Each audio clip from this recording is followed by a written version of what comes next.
Health times now நேயர்களுக்கு வணக்கம். என்னுடைய பெயர் முனைவர் கே பாண்டிசுபா. அக்குபஞ்சர் சிகிச்சையாளராக இருக்கேன்.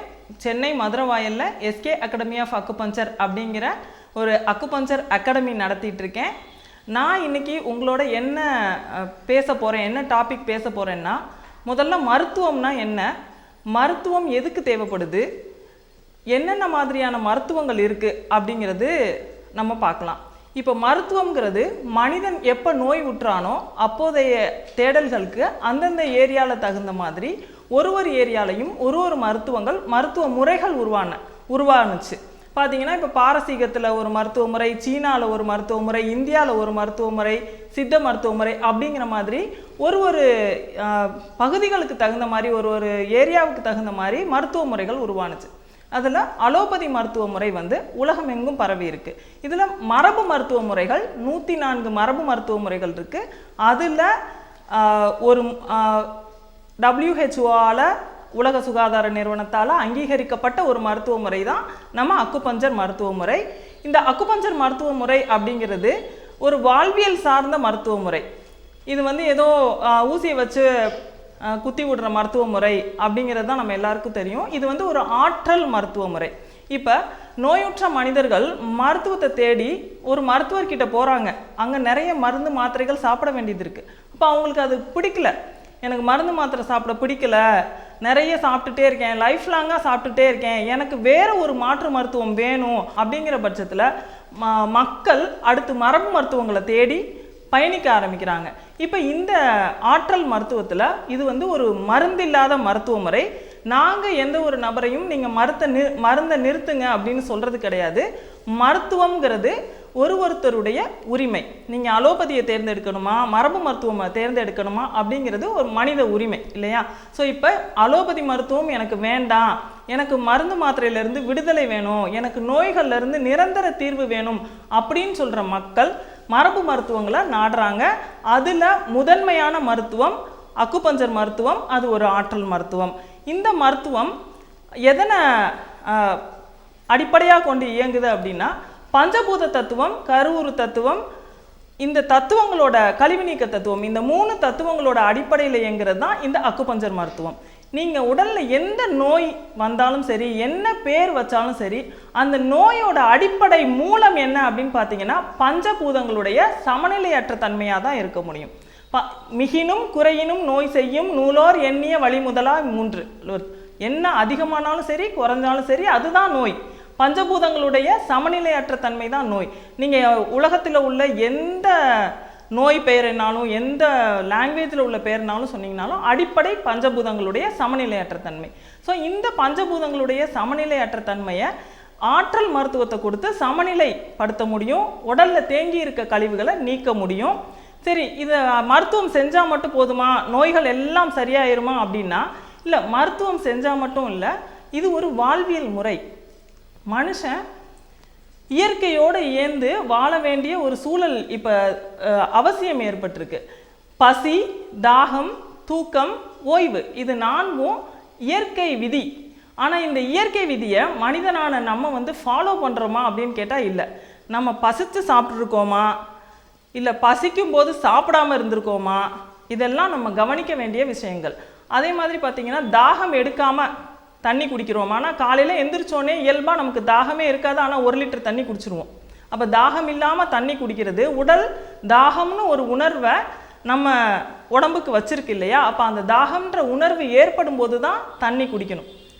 இல்லை தண்ணி தாகம் இருக்குது, ஆனால் எனக்கு தண்ணி எந்திரிச்சு போய் குடிக்க முடியல, எனக்கு வேலை அதிகமாக இருக்குன்னு தண்ணியை நம்ம ஸ்கிப் பண்ணுவோம், தண்ணி குடிக்கிறத ஸ்கிப் பண்ணுவோம். அப்போ இந்த பசியை கவனிக்காமல் இருக்கிறது, தாகத்தை கவனிக்காமல் இருக்கிறது, இல்லை பசி இல்லாத வேலையில், தாகம் இல்லாத வேலையில் அதை எடுத்துக்கிறது, உடம்புக்கு ரெஸ்ட்டு கண்டிப்பாக தேவைப்படணும். ஸோ இப்போ நிற்கிறவங்களுக்கு, ரொம்ப நேரமாக நின்றுட்டே இருக்கவங்களுக்கு உட்கார்றது தான் ரெஸ்ட்டு, உட்காந்துருங்கவங்களுக்கு எந்திரிச்சு நிற்கிறது தான் ரெஸ்ட். ஆனால் அந்த ரெஸ்ட்டை கூட கொடுக்காம நம்ம உடலை வருத்தி ஓடிட்டே இருக்கோம். அப்போ எனக்கு சாப்பிட்றதுக்கு நேரம் இல்லை, தண்ணி குடிக்க கூட நேரம் இல்லை, எனக்கு ரெஸ்ட் எடுக்க முடியல அப்படின்னு சொல்லிட்டு நம்ம ஏதோ ஒரு பொருளாதாரத்தையோ ஒரு வேலையோ நோக்கி பயணிச்சுட்டே இருக்கும்போது நம்ம உடல் உடலில் ஆட்டோமேட்டிக்காக கழிவு தேங்குது. இன்னும் ரொம்ப மோசமான விஷயம் என்ன அப்படின்னு பார்த்தீங்கன்னா இரவு தூக்கம். நம்ம யாருமே இரவு சீக்கிரமாக தூங்குறது கிடையாது. விளக்கு வச்ச பிறகு சாப்பிட மாட்டாங்க அப்படிங்கிறது நம்ம தமிழரோட வாழ்வியல் முறையில் இருந்தது. ஆனால் இன்றைக்கி நம்ம எத்தனை மணிக்கு சாப்பிட்றோம்? 11 மணிக்கு சாப்பிட்றோம், 12 மணிக்கு சாப்பிட்றோம். அதுலேயும் சிட்டிஸ்லலாம் சொல்லவே வேணாம், நைட்டு பிரியாணி கடை 4 மணி 3 மணிக்கெலாம் சூடாக கிடைக்கிது. அப்போ நம்ம தூக்கத்தை தொலைச்சிட்றோம், சாப்பிடக்கூடாத நேரத்தில், பசியே இயற்கையாக எடுக்காத நேரத்தில் சாப்பிட்றோம். தண்ணி நம்ம குடிக்கிறது முதல்ல தண்ணியானே தெரியல, ஆர்ஓ வாட்டர்னு சொல்லி குடிக்கிறோம், அதில் சத்துக்கள் இல்லாமல் இருக்குது. இந்த மாதிரி ஒரு விஷயமும் மனுஷன் மட்டும் இயற்கை கிட்ட இருந்து ரொம்ப தள்ளி போய்கிட்டே இருக்கார். அப்போ இந்த இயற்கை வாழ்வியலுக்கு திரும்பும்போது ஆற்றல் மருத்துவம் அற்புதமாக வேலை செய்யும். இந்த இயற்கை வாழ்வியல் பசி தாகம் தூக்கம் ஓய்வை ஃபாலோ பண்ணி இயற்கையோடு இருக்கிற மனிதனுக்கு எந்த ஒரு மருத்துவ முறையுமே தேவை கிடையாது. பொதுவாக கிளினிக் வர்றவங்க என்ன கேட்குறாங்க அப்படின்னா, மேடம் பசித்து சாப்பிட சொல்கிறீங்க, ஆனால் என்ன சாப்பிட்ணும், எப்படி சாப்பிட்ணும், எந்த உணவுகள் எடுத்துக்கணும் அப்படின்னு ரிப்பீட்டடாக உணவுகள் பற்றியும் இந்த பசியை எப்படி கவனிக்கிறது அப்படிங்கிறத பற்றியுமான கேள்விகள் தொடர்ச்சியாக இருக்குது. பசியை கவனித்து சாப்பிடணும், பசிக்கிற வேலையில் மட்டும்தான் சாப்பிடணும். என்ன உணவுகள் சாப்பிடலாம் அப்படின்னா, நம்ம உடம்பு கேட்குற உணவுகளை சாப்பிடலாம், அதற்குன்னு செரிக்காத உணவுகளை சாப்பிடக்கூடாது. எந்த உணவு செரிக்கும் அப்படிங்கிறது நமக்கு தெரியும். செரிக்காத உணவுகள், ஜங்க் ஃபுட்ஸ்ன்னு சொல்லக்கூடிய உணவுகள் எல்லாம் வந்துட்டு இரவு நேரங்களில் எடுத்துக்கூடாது. எப்போவாவது சாப்பிட்லாம், ஆசைக்கு சாப்பிட்லாம், ஆனால் அதை எப்பயுமே சாப்பிடக்கூடாது. அப்படி சாப்பிடும்போது உங்களுக்கு உடம்புல அது செரிக்கிறதுக்கு டைம் ஆகும். அந்த டைமை நம்ம கொடுக்காம அடுத்த வேலை உணவுக்கு போயிடுறோம். மருந்தென வேண்டாவாம் யாக்கைக்கு அருந்தியது அற்றது போற்றி உண்ணின்னு சொல்கிறோம். அப்படின்னா என்ன அர்த்தம்? ஒருத்தன் சாப்பிட்ட சாப்பாடு செரித்து அது வெளியில் போனதுக்கப்புறம் அடுத்த வேளை உணவு சாப்பிட்றவனுக்கு மருத்துவமே தேவையில்லை அப்படிங்கிறது தான் வள்ளுவருடைய அந்த குறளில் இருக்குது. அப்படின்னா நம்ம சாப்பிட்ற சாப்பாடு என்ன சாப்பிட்ருக்கோம், அது செரித்து வெளியில் போயிடுச்சா அப்படின்னா நம்ம செரிக்கக்கூடிய உணவுகளாக முதல்ல சாப்பிடணும். இன்றைக்கி நைட்டு ஒரு பார்ட்டிக்கு போகிறோம், ஒரு ஃபுல் மீல்ஸ் சாப்பிட்றோம், இல்லை ஒரு ஃபுல் பிரியாணி சாப்பிட்றோன்னா அடுத்த நாள் காலையில் எந்திரிச்சு காலையில் சாப்பிட்டே ஆகணும்னு ஒரு 8 இட்லி சாப்பிடக்கூடாது. அப்போ அந்த பிரியாணி செரித்து போகிறதுக்கான அந்த நேரத்தை நம்ம உடம்புக்கு கொடுக்கணும். அந்த மாதிரி உணவை இடைவெளி விட்டு எடுத்துக்கலாம். அப்புறம் பசிக்கவே இல்லை ஆனால் மாத்திரை சாப்பிடணும் அப்படிங்கிறதுக்காண்டி சாப்பிடுவோம் இல்லையா, அந்த மாதிரி சாப்பிடவே கூடாது.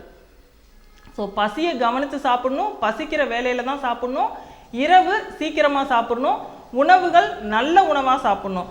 அப்போ நல்ல உணவுனா என்ன அப்படின்னா, உடலை கூடாமல் இருக்கிற எல்லா உணவுகளுமே நல்ல உணவுகள் தான். அப்போ உடலை கெடுக்கக்கூடிய உணவுகள் நமக்கே தெரியும். நம்ம எந்த கூல்ட்ரிங்க்ஸ் குடிக்கிறோம், அதில் என்ன இருக்குது, நம்ம விளம்பரங்களில் பார்க்குற உணவுகள்லாம் கெமிக்கல்ஸ் இருக்கா, ஆரோக்கியம் இருக்கா அப்படிங்கிறதெல்லாம் நம்மளுடைய நாக்கு நமக்கு உணர்த்திடும்.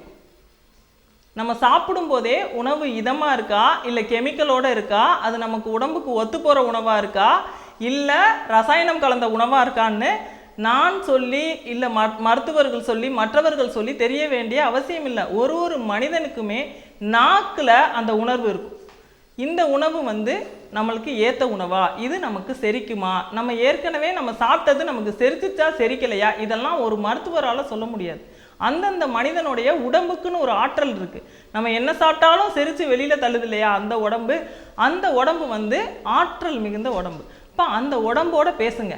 அதுக்கு என்ன தேவை, அதுக்கு என்ன உணவு தேவை, எப்போ தண்ணி தேவை, எப்போ அதுக்கு ஓய்வு தேவை, அந்த உடம்புக்கு தூக்கம் தேவையா அப்படின்னு உடம்போடு நம்ம பேசும்போது நோய்கள்லேருந்து நம்ம நிரந்தரமாக விடுதலை அடைய முடியும். இனிவரும் வீடியோக்களில் ஒரு நோய்க்கும் நிரந்தர தீர்வு இருக்குது அப்படிங்கிறத அக்குபஞ்சர் மருத்துவம் மூலமாக அந்த நிரந்தர தீர்வு எப்படி சாத்தியம் அப்படிங்கிறத தொடர்ச்சியாக பேசலாம். அனைத்து நோய்களுக்கும் நிரந்தர தீர்வு வேணும்னா இந்த ஆற்றல் மருத்துவம் எப்படி நிரந்தர தீர்வை தருது அப்படிங்கிறத நம்ம எஸ்கே அகாடமி ஆஃப் அக்குபஞ்சரில் கற்றுத்தர்றோம். அது இல்லாமல் ட்ரீட்மெண்ட் சென்டர் கிளினிக்கு வர்றவங்களுக்கும் அதற்கான வாழ்வியல் முறைகளையும் சொல்லித்தரோம். இதெல்லாம் நீங்கள் தொடர்ச்சியாக தெரிஞ்சுக்கணுன்னா ஹெல்த் டைம்ஸ் நவ் சேனலை சப்ஸ்கிரைப் பண்ணுங்கள். நன்றி.